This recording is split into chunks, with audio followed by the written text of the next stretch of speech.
السلام علیکم ورحمۃ اللہ وبرکاتہ۔ ناظرین، کیسے ہیں آپ حضرات؟ اللہ کی ذات سے امید ہے کہ آپ خیر و عافیت سے ہوں گے۔ آئیے آخرت کے تعلق سے کچھ مختصر سی بات کر لیتے ہیں۔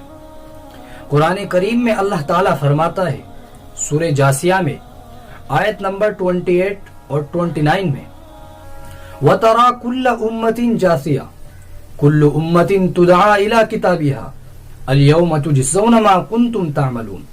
اور ایک دوسری آیت میں اللہ تعالیٰ فرماتا ہے هَذَا كِتَابُنَا يَنْطِقُ عَلَيْكُمْ بِالْحَقِّ إِنَّا كُنَّا نَسْتَنسِخُ مَا كُنْتُمْ تَعْمَلُونَ۔ اللہ تعالیٰ فرماتا ہے کہ تم قیامت کے دن دیکھو گے کہ ہر امت خوف کی وجہ سے اپنے گھٹنوں کے بل گر پڑے گی، اور ہر ایک کو اس کے نامہ اعمال کے پاس بلایا جائے گا، اور ایک آواز آئے گی، آج تم کو تمہاری کرتوت کا بدلہ دیا جائے گا، اور جو تم دنیا میں کرتے تھے ہم اس کو ریکارڈ کر لیا کرتے تھے، آج تم کو تمہاری کرتوت کا بدلہ دیا جائے گا۔